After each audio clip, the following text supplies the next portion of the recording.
Hey, are you hungry? Well, you're in luck. Meat and Three is back for season 16. I'm Taylor Early, and we've got a whole new batch of reporters I am so excited to introduce you to. Hi, there. I'm Elizabeth Fisher. Asha McElroy. Sam Girardi. Jessica Gingrich. Hannah from Wisconsin. I'm a swing dancing audio engineer. I am a future registered dietitian nutritionist. I'm from New York, and I love rice and beans. My favorite food of all time is a shrimp burrito. I love watermelon. We've also got a bonus podcast for you called Behind the Internship. 3 of our reporters will take you along to show how they developed stories for this very show, Meat and Three.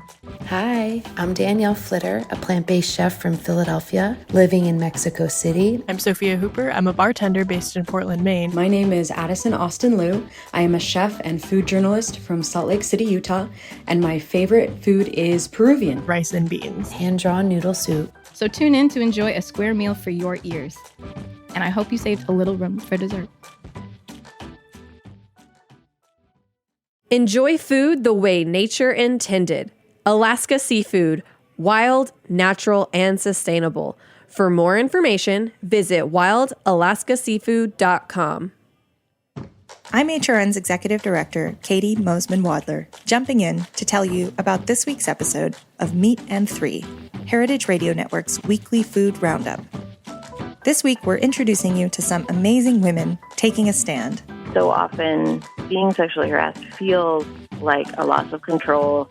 And so I wanted to have these very tangible guides to say, here's what you can do. Others are pushing for more diversity at major food industry events. I still feel really determined to do, whatever I can to help shift that and in a direction that's not just more diverse, but more equitable. We also have a report on that summer business staple, the lemonade stand. The lemonade stand might be the purest form of starting a business. Low overhead, easy to get into, and requires little experience or special equipment. Don't miss Meat and Three, your weekly 15-minute food news roundup from HRN. Subscribe on Apple Podcasts, Stitcher, or your favorite podcast app. Search MEAT+THREE, and thanks, as always, for listening.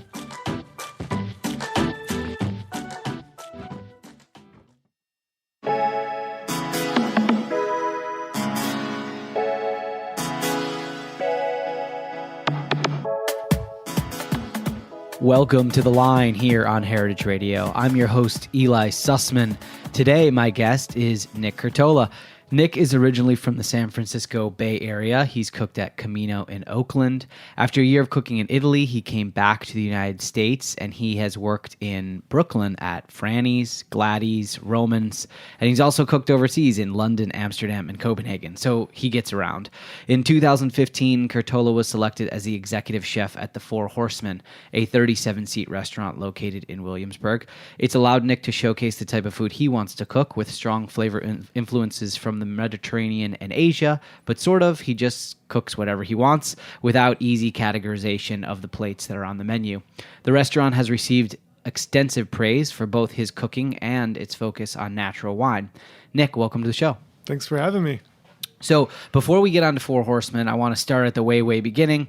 Tell me about growing up in the Bay Area. What did your parents do? Did you have siblings? Did you live in Oakland, or did you live in San Francisco? Like, where was your childhood? Actually, I lived about 30 minutes east of Oakland in the suburbs, in this little Tri-Valley area. My dad was an accountant and worked in what became the Silicon Valley. He was there before that. And my mom worked at a bank, and then later on worked at my grandfather's business, which was like a local little 9-hole golf course. And that's actually the first... Where you worked. Yeah, I worked there as well. I have a brother, younger brother by 2 years. And yeah, we had it was a pretty fun little life growing up. And I think about it a lot, especially I have a daughter now, and I'm just like, we didn't have obviously cell phones and things like that back then. And I miss the days of being able to just like let loose and go like skateboard down to the skate park and just like hang out for the afternoon there. And So you were like a real California guy growing up. I mean, so. I've never surfed before, actually. Okay. But like, yeah, I mean, a little skateboarder, just kind of punk kid. The kind of California culture that may have led you to kind of pursue the career that you have. I'm curious if your parents were pretty strict or if you were allowed to kind of pursue your passions. Basically, did your dad want you to be an accountant? Did your mom want you to work at a bank? Or did they kind of say, Nick, do your own thing? They definitely let me do my own thing. Yeah, I don't know. Sometimes I'm like, I wish they were a little more strict and we're like, hey man, like maybe you should be an accountant and make some good money because that would have been nice. But no, they let me do what I wanted to do, and I somehow found my way into the cooking world. You started at 14 working at your grandpa's golf course. Right. Were you working in any capacity with food there, or were you like a groundskeeper? No, I mean, I worked a little snack shop, but it was like, heating up hot dogs and stuff like that. It wasn't anything. That's always the start, though. It's just like washing dishes gets you adjacent to the fryer, which gets you adjacent to the hotline or whatever. Yeah. So at that point in your life, what did you think you might want to do when you got older? I mean, I had always wanted to be in the FBI or like the CIA to do and criminal justice. And I actually went to school a little bit for that and then realized it was like way out of my realm of what I was capable of. And so you started undergrad somewhere? I was going to like a local community college, kind of like unsure what I wanted to do when I got out of when I graduated high school. And I think that's what happens with a lot of people that end up in this industry. They're kind of like a little lost, and the restaurant world is very embracing, I feel like, when you're starting out. It can be welcoming to someone who doesn't necessarily know their path, right? It's like it's in a very employable realm. Yeah. Come in, clean this bag of XYZ, and like we'll pay you at the end of the week. Right. Did you go to culinary school? Did you get a job before Camino? Like, what's young career looking like when you're in Oakland at that point? Yeah, so I ended up going to culinary school just because at that time there wasn't like YouTube or anything like that. And I really didn't know. I knew I wanted to cook. I had kind of been helping my mom out with like some catering and stuff like that because she ended up doing cooking classes for like adults. And I knew I wanted to cook and take it a little bit more seriously, but there was really for me at least, I didn't know the best way to get my foot in the door at these restaurants. I didn't know you could just like go knock on a door and say, hey, I'll work for free. Like, I just want to be working at this restaurant. I thought people were going to be looking for some kind of, skill level. So I went to culinary school in San Francisco and was living in San Francisco at the time. And I couldn't really afford to live on my own at that point. So I was kind of like living with my parents, and Oakland was the next kind of biggest, closest city. And so, I went and kind of like was working around a few restaurants there, and through the word on the street, I heard that this guy Russell Moore was opening up Camino, and that he had worked at Chez Panisse for 20 years, and I had done some staging at Chez Panisse, and I really liked the food there, and so that got me really excited. And especially opening a new restaurant was something that I thought would be pretty important for my career and just kind of interesting to see. So you joined the team at Camino prior to opening? Yeah, I think I was hired on maybe a month before they opened. So you got to see a little bit of the laying of the groundwork and like system implementation, but the build out had kind of already been done. The build out was done. Yeah.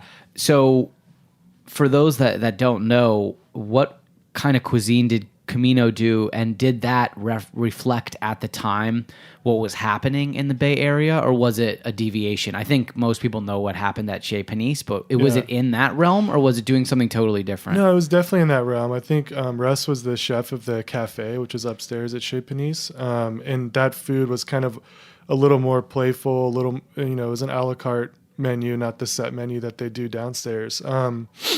But yeah, it was definitely like very Mediterranean inspired, a lot of like Spanish influence. And the thing about it was that they changed the menu every day. And, sometimes it was little tweaks, but for the most part, it was quite large changes. So as a young cook, for me, it was really awesome to see, the evolution of like produce and ingredients. And to be honest, like he was getting in some of the best produce and meats I've ever had. I mean, he had these like really deep connections with a lot of farmers in the Bay Area. And that to me was like, I think really important in shaping the way I kind of look at ingredients now and the way I cook. And yeah, I mean, he had a very kind of like, I don't know, delicate palate and like delicate sensibilities. And I really thought the food was like, yeah, kind of like feminine in nature, not too assertive or aggressive. And I think at the time it was kind of, you know, you saw those influences in and around the Bay Area. I think, you know, I haven't been back seriously for about, you know, in that scene for about 8 to 10 years now. So I think it's changed a lot. But at that time, it was kind of like, he was definitely at the forefront of like this, like the food scene in the Bay Area. Yeah. And then you made the decision, you jumped overseas, right? So you spent some time at Camino and then you went to Piedmont. Yeah. And I'm curious, how did you hook up with that specific region of Italy? Like, is it based on any familiar family connections, or did Russell suggest it to you? Like, why there? Yeah. And how long did you go for? Yeah, so actually, well, my dad's family is from Calabria in southern Italy, so it wasn't like a family thing. But I happened to go to this guest chef dinner at this restaurant called Acquarello in San Francisco, and the guy Fulvio Siccardi, the chef that I ended up working with, was doing. He was the guest chef there, and I had always wanted to go cook overseas. I think for me, like France seemed really intimidating for some reason. Even though like most people are like, yeah, you go, if you want to go overseas to work, you go to France. I mean, it wasn't like Denmark or anything like that at the time, or I mean, kind of Spain. To be honest, I tried to go work at El Bulli. I sent them like at the time you had to like fax them this like sheet and everything. I did it. I never heard back from them. You faxed them a cover letter with your resume? Yeah. Well, they had this thing online you had to print out and fill out and then like fax back to them. But anyway, I never heard back from them. Yeah. Someone listening is like, had to just Google what a fax machine was. Yeah, exactly. But yeah, so then what was I just talking about? So you went to Italy. Oh yeah. So I hooked up with this guy and I said, hey, I'd really like to come work for you. And he said, kind of just like on a whim, I said that. And he was like, yeah, shoot me an email. And I was like, all right. I went home and I was like, no way, this guy's going to like let some American kid come work in his kitchen. And I emailed him and he actually set me up in an apartment, and like rent was free. They paid me, which was kind of like amazing, unheard of. But I mean, it was an amazing experience. I was there for almost a year. And yeah, it was in northern Italy. So a really like beautiful area surrounded by these like medieval castles, really like cheese, cow heavy, like a lot of milk, dairy products, a lot of things like cooked in butter, much like richer cuisine. And for me, it was like eye-opening to see. I feel like I finally got to understand like regional cooking. And I had read a lot of books, and I was always studying when I was like a young cook. And to me, like to see that firsthand, and just to see that these guys like really don't work with anything outside of their region, if not outside of their little community that they have. And that was really eye-opening. There are a lot of misconceptions about Italian cuisine. I think especially in the United States, people still think that anything Italian is just pasta, right? They don't know that there's roasted meat and fish, and there are things that people might traditionally assume are more Mediterranean. They put that in like the Spain Greek category, but Italy does a lot of that. So definitely. What's the northern style that you were immersed in at that point? Obviously butter, cheese, but was it pasta heavy, or was it more geared towards vegetable products? It was pasta heavy. It was meat heavy as well.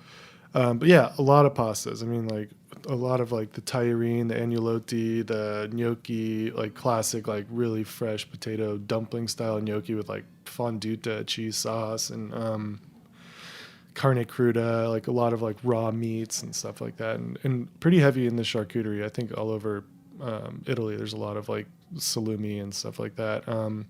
But yeah, but then I got a chance to like later on in life travel around Italy a little bit more and just get to see the different regions and how much different they were from where I worked. And I don't know, it was really interesting.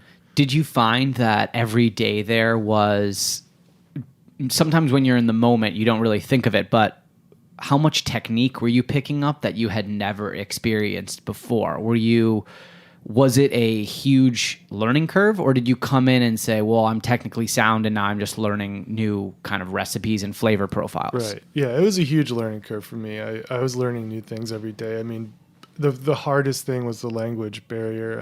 I had done like a little bit of Italian courses back in California before I left, and then I did this like immersive Italian course in where was it? Florence, actually, out of some weird thing I set up. But anyway, yeah, so I learned a little bit of Italian, but it was like every day I would just be listening to what these guys were saying, and I'd write things down in a little like notepad, and then I would go home. I had a dictionary. I'd be like, what was that word they were saying, like over and over again? You know what I mean? Like, and that's how I would pick it up. Did your Italian get good? Were you able to become conversationally Definitely, sound? Like, within a few months. That's awesome. It was pretty cool. I mean, I kind of had to. It was this town of like a few hundred people. It wasn't like I was in a big city. It was a mountainous town. I guess that's the best way to do it, right? Like you didn't have much of an option. You needed to communicate in the kitchen. Yeah, I needed to communicate in the kitchen. I also worked with like a couple Japanese guys and a couple Italian guys. And so our language that we all spoke together had to be Italian. I mean, they didn't speak English and the Japanese guys didn't speak English. So I was kind of like, I didn't have a choice, you know? It sounds like it was pretty magical. It sounds like you were in a very isolated place where you could just kind of put your head down and focus a lot on cuisine.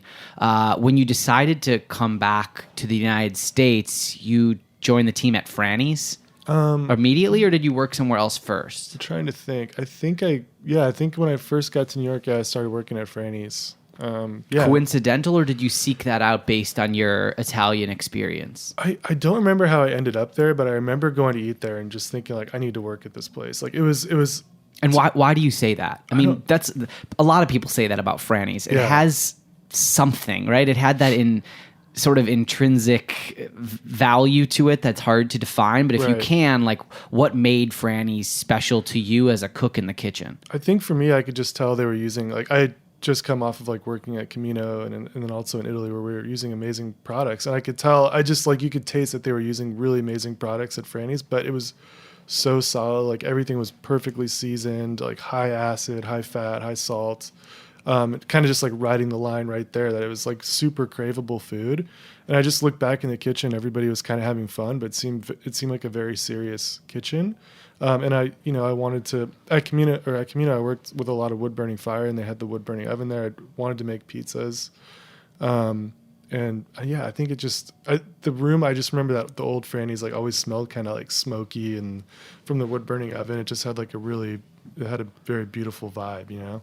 The thing that always struck me about Franny's is that the menu is very easy to digest for someone who isn't super adventurous. Definitely. But it basically always read as everything you always wanted to eat, but you couldn't make it as well in your home. So you should go to Franny's and let them do an amazing job. It'd be like spaghetti, but you know that you're not going to come anywhere close. You know, it'd be like pappardelle with lemon, and that's the whole dish, but you could never replicate that in your home because of the technique and the ingredients. And obviously they did pizzas. They closed recently. Was that kind of a moment for you? Like you spent a good amount of time there, and it was your first job back. How did that feel when you saw that?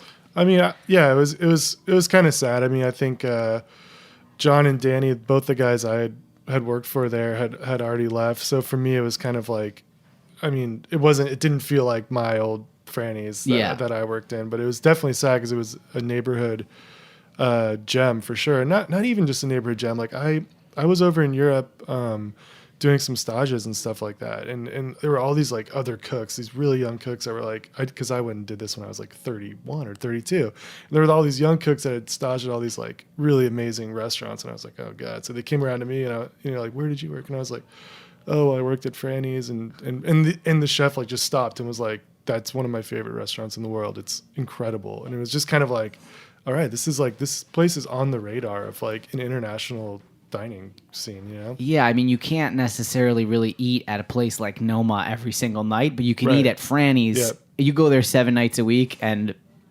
that's why people treated it sort of as an extension of their kitchen. Yeah. When we talk a little bit about Four Horsemen, I want to actually kind of transition that thought, since you are a neighborhood restaurant. So we'll kind of come back around to how you've defined what happens at Four Horsemen. But before we get there, I want to talk about Glady's. Glady seems like a fairly large departure from other things that you've done. Can you talk about how you got involved with Glady's? What type of cuisine is it? It's in Crown Heights, which is, that area has now been dubbed by the New York City Tourism Board. It's now like the Little Caribbean, that area of Flatbush, Crown Heights, Prospect Park. Right. But you were there. This is now, you were there maybe 5 years ago, 6 years ago at this point. Yeah. So how did you end up there?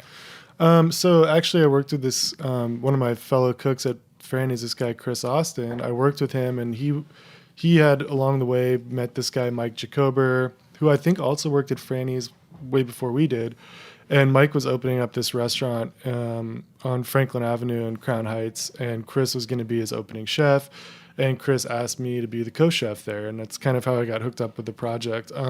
At the time when we opened, we had like a wood-burning grill, and we were doing kind of like, I don't know. I mean, it was like kind of similar to what I'm doing now at Four Horsemen, but I was kind of like a little more fussy and fancy and I think now it's a Caribbean restaurant. Mike kind of flipped it, and he kind of felt that the neighborhood kind of needed something more like that, I guess. But we were doing kind of, I don't know. It was like I was kind of trying to find my feet as a chef and like figure out what my voice was. And looking back at that food now, I'm pretty proud of what we were doing there. I feel like it was, I don't know. I feel like it was a great restaurant that really didn't kind of have the chance that it deserved, but also it was a good opportunity for me to like just try out my stuff, I guess. So you're saying it pretty much it was like a test run to a certain extent. To a certain extent, yeah. And that restaurant is still open, but you're right, the identity of it has completely changed from being sort of more small plates, craft your own meal oriented to really like meat and sides, kind of a Caribbean joint vibe.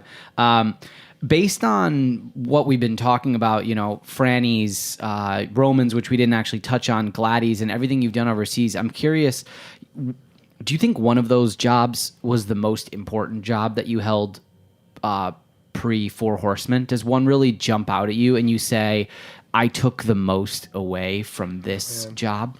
That's tough. I mean, I think it would be a toss-up between Camino and Franny's. I think for me, probably Franny's, because working with John and Danny, I had never worked with chefs like that. Those guys came from like incredible restaurants that I had only dreamed about, like having the opportunity to work in one of those places. And I just feel like I was able to pull so much information with them, and their technique, like you were saying earlier, like the technique there was so subtle and like, but I mean, it was so technique driven, but so subtle as a diner. And I really like that.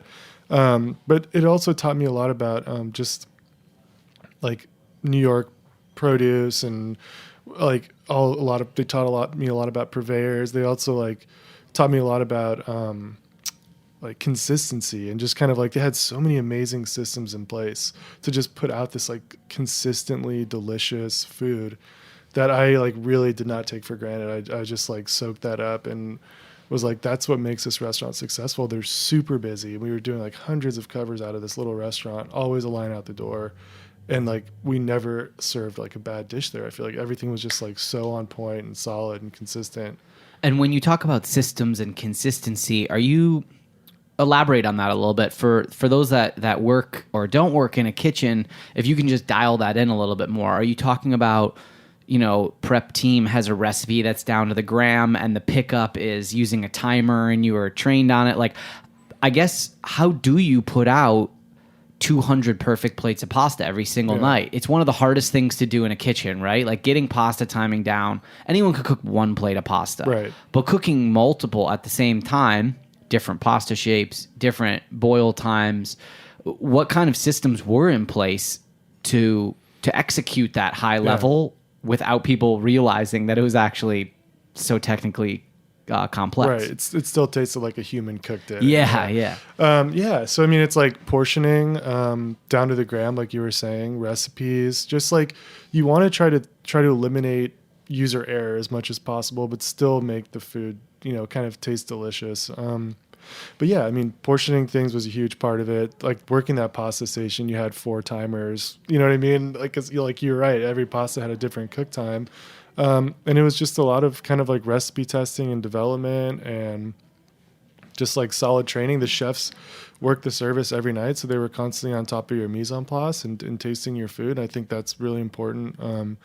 And I've always liked working in small kitchens. And so it's like, I love that organization and like labeling and just like consolidating, getting everything like super tight. I mean, for me, I'm like OCD about that. I have to let some things go. Sometimes I'm like, all right, everybody's doesn't find that as offensive as I do, but you know what I mean? Like I love systems. I love organization. I like, just like labeling things really neatly, all the labels facing out, like all that stuff I feel like allows for you to cook better and faster and more consistently. You're not fumbling around in a walk-in with like, some container with the label facing the wrong way. You have to flip it around. That's all to me. It's just like, that's a waste of time. I don't want to have to deal with that.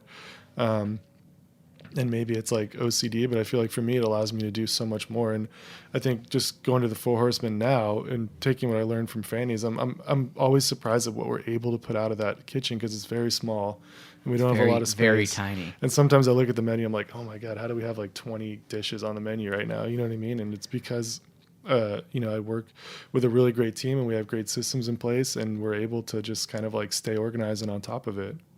We're going to take a quick break, but when we come back, we're going to talk about Four Horsemen, kitchen Tetris, a little of what comes out of that very small kitchen every single night. Stick with us here on The Line on Heritage Radio.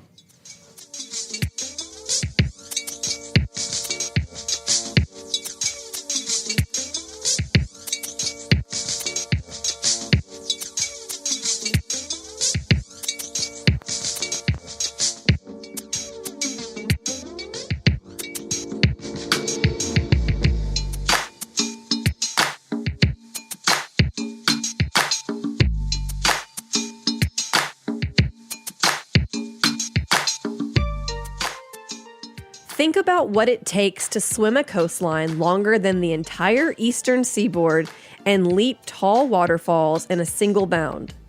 What does it take to survive 200 feet deep in icy saltwater? What would you be made of? Wild Alaska seafood is made of tight muscle mass, long-chain omega-3s, and incredible micronutrients. It matters where your food comes from. Experience the flavor of the fittest in every bite and enjoy food the way nature intended. Alaska Seafood, wild, natural, and sustainable. Ask for Alaska on the menu, grocery store, or smart device. For more information, visit wildalaskaseafood.com.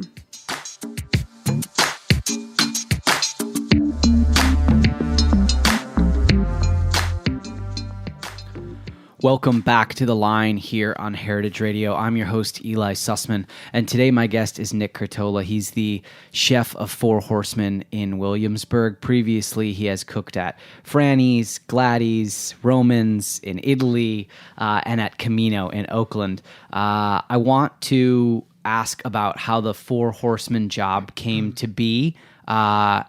It's been a pretty high-profile restaurant since about 18 months before it opened. Yeah, that's it's intense. That's a lot of pressure and intensity. It's people really put it under the microscope from the second that people saw paper up on the windows. Yeah. And you did the full build-out. For those that haven't been there, the kitchen is a closet for all intensive purposes. Right. It is like a mini line. And we just, you spoke briefly before the break about how it's a pretty big menu. Like it's a full service dinner menu. So curious, how did the job come to be? And then talk a little bit about the opening process and how that went. Yeah. So I had just finished working at Glady's, and I had a friend of my wife's who happened to be friends with some of the people, the Four Horsemen, the owners of the restaurant. And she was a regular at Glady's and really liked my food. And she was like, I want to put you in touch with these guys. They're looking for a chef. They're opening a restaurant. Do you want to meet them? So I met up with them. I kind of just went over and had a chat with them at one of their houses. And we kind of clicked and vibed, and they were into the same things I was. And, I was into the same things they were. And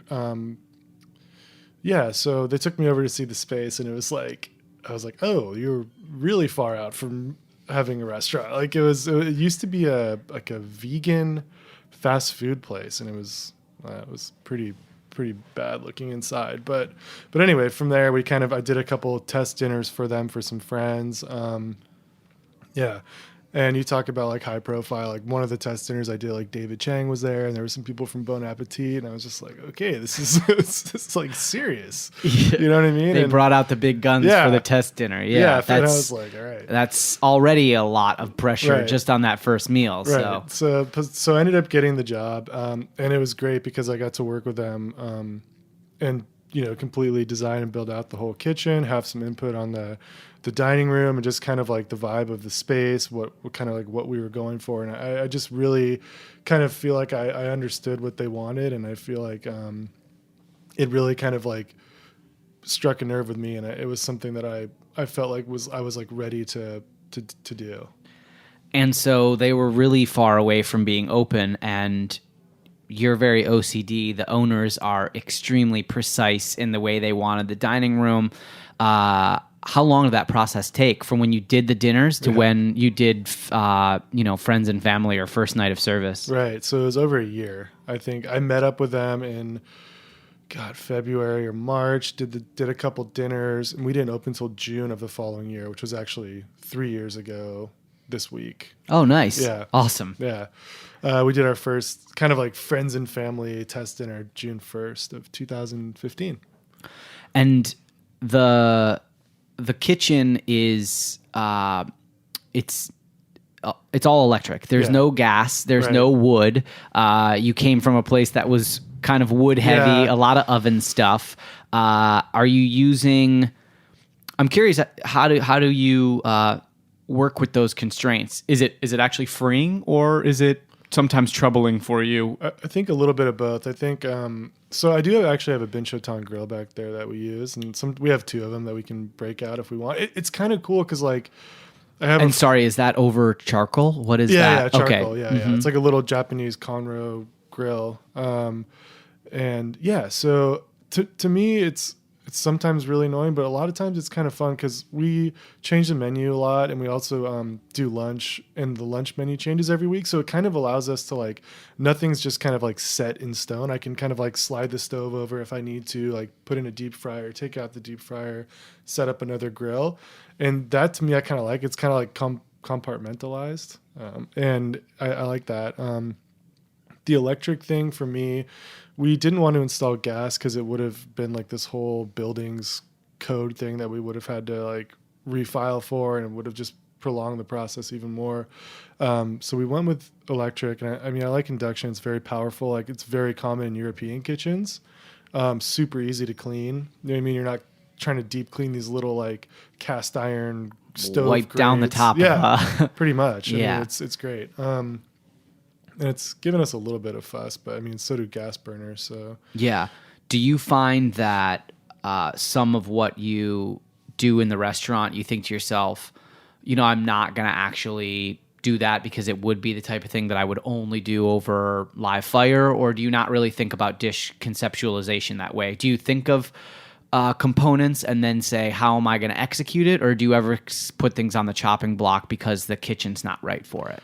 I do both of those things. Okay. But at this point, just like for having cooked for this long, I can kind of walk through a dish in my head, you know what I mean? And kind of go like, all right, I think about the current menu, what dishes are being picked up off of what station. Then I'm like, all right, I want to put this dish on, what station could I potentially pick it up on? And then if it happens to be like, well, garde manger is too loaded right now, I can't really put it on hot or middle.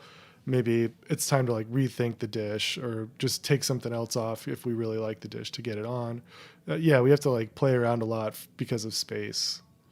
The menu that you said changes often. It has some areas that they're just very appealing to the diner, right? And it kind of, even though there's a lot of complex dishes that I would say are towards the bottom two sections of the menu, there's also a lot of stuff at the beginning of the menu. You've got charcuterie and cheese, usually have oysters on the menu. Yeah. And those are things that not only in Brooklyn, but everywhere now are really crowd pleasers. Right. There's not a lot of things that come from that section. They're not cooked. You're ordering them. How have you developed those purveyor relationships. Mhm. There's a million different types of ham you can get in. There's 90 oysters. Do you do that selecting yourself? Is it a committee? Who makes those decisions? It's me, and it's been over a period of time. And really, the way I go about sourcing anything at the restaurant is like building relationships with purveyors and just kind of like allowing them to dictate what goes on our menu, and just saying like, listen, I want the best thing you have. What is it? I'll find a home for it. And it took some time to like find, this like Johnston County Mangalitsa that we're serving right now at the restaurant, or, the Finocchione that we're using, or some of the cheeses. Like this guy, Chris, that I work with from Chef Collective, gets me some of the best cheeses I've ever had. They're like always perfectly ripe. And I always ask him, I'm never looking for something specifically. I'm like, what are you really happy about right now? What are you really excited about? And I think that being free to kind of like, work with your purveyors a little bit more, it gets them excited, one, to give you something, and it's kind of like, well, I told him I really like this product, like it's got to be good. It kind of puts them in the hot seat as well, and I feel like we get something better at the end of it. I've got the menu open in front of me, and I feel like this is a very Four Horsemen Nick dish, so I'm going to read it, and if you can kind of just walk us through a little bit of it. Sure. So it's the amberjack dish. It has blood orange scallion and fermented pepper. Right. It's just vague enough that someone can't fully categorize it. Right. A lot of people don't know what amberjack is, so that's also kind of like just an interesting item to have on the menu. It's not the same old crudo that everyone has. So if you can talk about the preparation of that dish, and how did that come to be with the fermented pepper on there as well? Right. Well, just to talk about the menu real quick, it's like one thing I've always wanted, and you kind of briefly touched on it with Franny's earlier, is like, I never wanted like a really chefy menu that has like a lot of these like really crazy ingredients on it, and you kind of don't know what you're getting. I wanted everything to kind of sound appealing. I wanted it to be easy to order from, because I knew we were going to have a lot of wines, and I knew like wine, it's becoming more and more easy for people to order. They feel more comfortable, but I didn't want to have this like intimidating wine list and then an intimidating menu and just kind of like have these confused people there. I wanted them to order the wine and have that be the part that they focus on, and look at this menu and say like, all right, this is easy. Like we want this, and this. But yeah, just going back to the amberjack, like I'm pretty happy about having like a pretty solid raw program and like a lot of like fish on the menu at any given time. That dish in particular, so amberjack's also called campacci.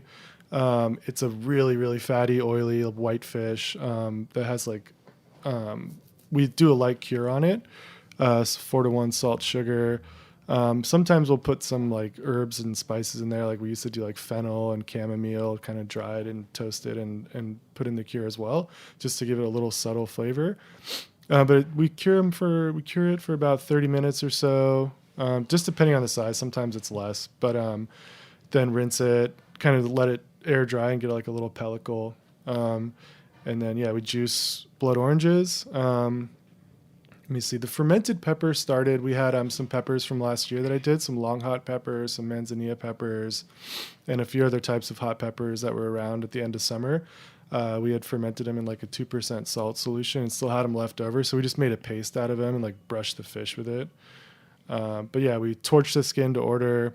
So it has like, if you go to like a sushi restaurant and they serve amberjack, a lot of times they'll torch it before they slice it. It has like, it's still like slightly warm when you get it, like warm on top where the skin is crispy, and it's like chilled, kind of like towards the fattier part. And I really like that texture. So we torch it to order, rub it with some of the fermented pepper paste, and like settle into this like mixture of like blood orange juice, a little bit of Calabrian chili oil.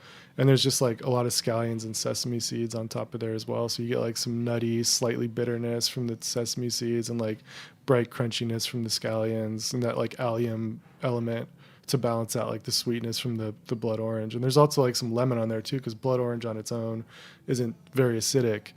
So that kind of brings in a lot of nice acid to balance with the fattiness of the fish. What's cool about the menu is that there are a lot of components, but as someone who's eaten there many a time, the plates work harmoniously together, which is a really difficult challenge at, for lack of a better term, we'll call it a small plates new American restaurant. I know neither of us really like that categorization. I'm sorry to do that, but it's like the menu defies categorization, because on the same menu you've got a dish that's, spaghetti Meyer lemon batarga, which seems more straightforward than the sort of Japanese application that you've just discussed with the amberjack. And then you've got a dish that you got a fish collar with Moroccan spices and yogurt. We can kind of see where that is going. And then you've got a sasso chicken, which has honey garlic glaze. So you're doing a lot of things, and these are also not one item, one sauce type of menu items.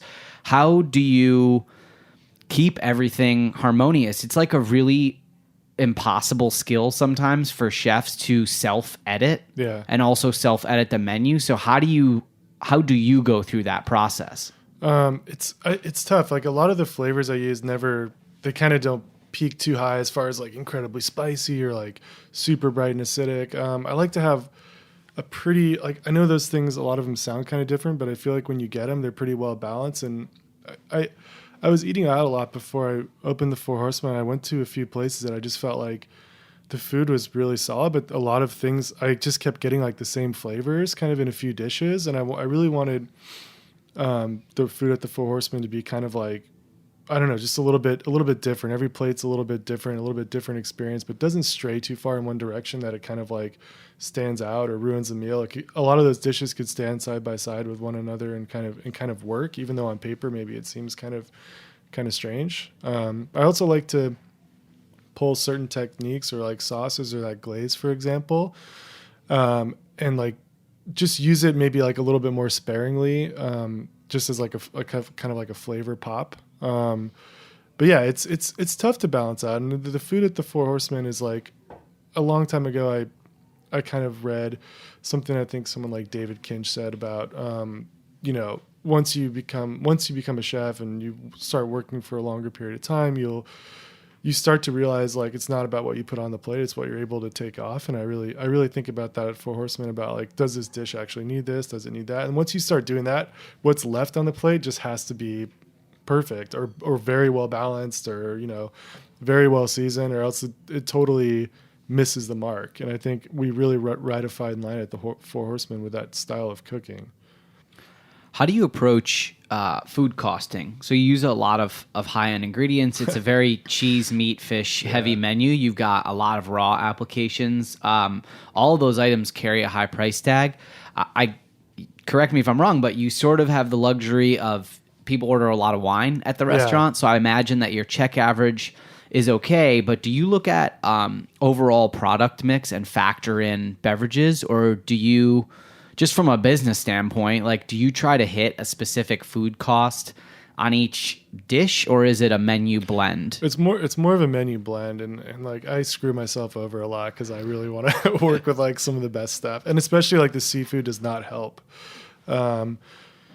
But yeah, it's tough. I find myself, like, the other day I put on this mussel dish, and I was like, I'm going to put on this mussel dish, and that's going to help my food costs. And I was like, I'm going to put, salt cod in it. And then I was like, no, I'm just going to put, jumbo black sea bass in it from Montauk. And then it turns out I'm like using this food cost helper, and then I'm adding this like fish that's like $12 a pound to it. And it's just like, I don't know, I get excited about that. I want people to have like the best products, and yeah, I kind of shoot myself sometimes in the foot, but I think overall it's just trying to limit your waste, and just, we're busy, and that helps. We're not sitting on anything for too long. We're getting this stuff out. I am able to get in some pretty high quality stuff just because I know we'll go through it, and a lot of times I feel like we're getting just as good ingredients as like some of like the 1 or 2 star Michelin restaurants around the city, and it's kind of like, I want people to have that kind of luxury in the setting that we do at the Four Horsemen, because I think it's kind of fun. You are really busy. You've been pretty much busy from the jump. If you walk by on pretty much any night, you have what is not even a waiting area. You have 2 zones against the windows that people tend to pack themselves in like sardines. And then you're doing multiple turns a night. All of that factored into the fact that you and your partner have a young child, and you've been going 3 years pretty much nonstop. I'm curious how, if possible, have you carved out a little time for work-life balance to spend time with your family? And do you have any techniques or suggestions Yeah. for people in the industry listening that are also have a family and have a Right. business? I mean, it's really hard. I think I'm lucky because my wife is in the industry, so she kind of understands, what it takes, and she's kind of in the same boat I am, so we can kind of relate to one another with that regard. But it's really hard. I feel like for the first couple years at the Four Horsemen, we really didn't see each other a lot.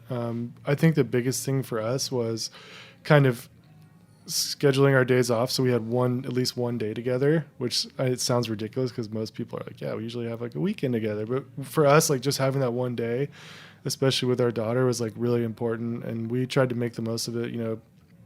We don't get to go out to eat a lot anymore or anything, so we would like try to find places like Roberta's, for example, where we could go for lunch at like 2:00, and it wasn't crazy, and we could kind of like bring our daughter and just have like a nice going out for a meal experience. That was pretty huge for us, and just trying to like get out and be active and just like go to a park or whatever. But finding that time was huge. But yeah, other than that, I mean, we just work a ton, and it's crazy. Yeah. Based on that, you being there and being so involved in every single aspect of what happens at Four Horsemen, have you defined what your long-term goals might be there?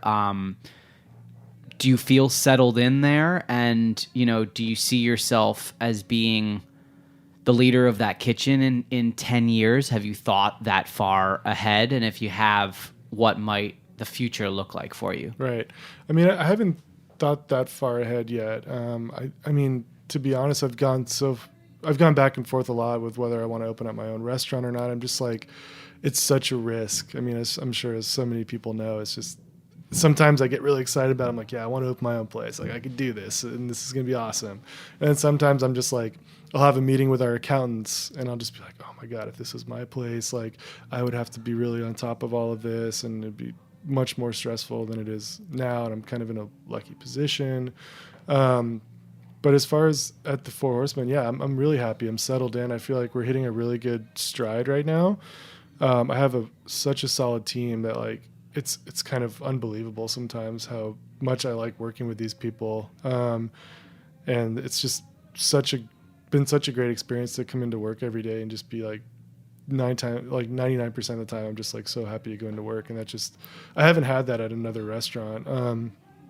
But yeah, I get to go work with a good team, and I kind of have a little more time to play around now. Whereas when we first opened the Four Horsemen, I was working a station every night with like 2 other cooks. And now we have, I'll expedite, and we'll have 3 cooks and potentially 1 person downstairs doing like some raw bar stuff. And it's just like the team has expanded, the place has expanded. And because of that, it's allowed me a little more freedom to play around and work on the menu and develop. And I think I'm in a good place now there. Yeah. I don't want to not talk about the wine since it's an important part of the Four Horsemen. So we're wrapping up. I'll try to get you out of here on this last question, which is, I know that you like sparkling, right? You like bubbles, definitely. And who doesn't? and obviously you have access to a tremendous wine list there. I'm curious, is there something great that you've drank that you feel is perfect for the kind of the upcoming weather that we're having? Something that might be on the menu there, might not, that you're really feeling these days? You do a lot of natural wines there as well. So what are you into right now, wine-wise? Champagne. Always. No, I think our champagne list is so amazing right now. And a lot of the staff is really excited about it. And I don't know. I'm always in the mood to drink it. Generally, I'm drinking it after a shift, and it always tastes delicious. I mean, it's like when I was a younger cook, it has the effect of beer. You know what I mean? It's like sparkling, it's light. You get a Pilsner after your shift, and this is just like a little classier step up. But yeah, the champagne program at the Four Horsemen is incredible, and the staff is so knowledgeable. I always like learn something new, and yeah, it's really special. Let everyone listening know where they can find you for the Four Horsemen. You do a set lunch as well, so if you could tell us what kind of your hours are during the week too. Cool, yeah. So yeah, we're on Grand Street, 295 Grand Street, between Roebling and Havemeyer, and in Brooklyn, Williamsburg. We're open, 5:30 the kitchen's open 5:30 till 11 during the week, and then Friday and Saturday till midnight, serving food, believe it or not. And then the bar's open until 1 a.m. every day. Then on the weekends, we do a set lunch menu. It's $28 a person, changes every week. Even like the bread changes every week. Dessert changes every week. We're still using the same incredible ingredients we do for dinner. And it's almost like a little platform for us to kind of fool around with, maybe bringing something in we've wanted to try, or maybe a dish we wanted to work on to get to the dinner menu. But just like really, really good food. A little more simple, a little more rustic. But yeah, that's every Saturday and Sunday from noon till 4. Yeah. Cool. Awesome. So there's a lot of ways that people can get in there to try it if they can actually snag if they can get a reservation. We try to be available. We're also on Resi now. So it's a little easier to get a reservation, I feel like. But we're flexible. I mean, we generally can make people happy and get people in. Cool. Try to get over there and check it out. I highly recommend it. Nick, thanks so much for being here and sharing your story and talking a lot about Four Horsemen and all the other places that you've been. Appreciate you swinging by. No problem. Thanks for having me. And everybody out there, thanks for listening. Join us here on Heritage Radio every single Tuesday for a new episode of The Line.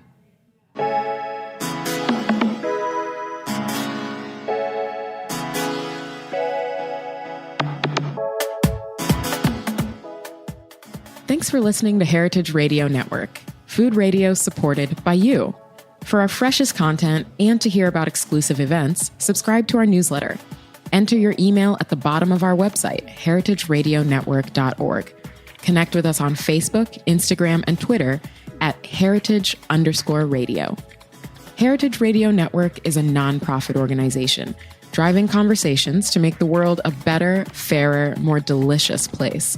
And we couldn't do it without support from listeners like you. Want to be a part of the food world's most innovative community? Rate the shows you like, tell your friends, and please join our community by becoming a member. Just click on the beating heart at the top right of our homepage. Thanks for listening.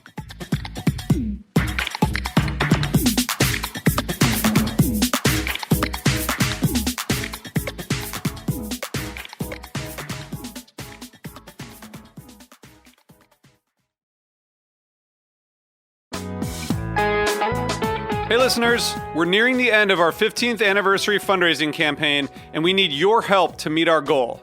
This campaign offers you a chance to win a unique food and music experience in one of the most exciting cities in America. Here's how it works. Donate to HRN and you'll be entered to win dinner for 2 and 2 tickets to a concert in one of 8 amazing cities: New York, Los Angeles, Philadelphia, Nashville, Las Vegas, Charleston, Ardmore, Pennsylvania, and Asheville. All donations support our work educating food system storytellers. And when you donate, you can choose one of those cities and you'll be entered to win dinner and 2 tickets to a show. So help us reach our goal and enter to win dinner and a show in the city of your choice. Check out heritageradionetwork.org/15 to donate and enter to win today. That's heritageradionetwork.org/15. Thank you.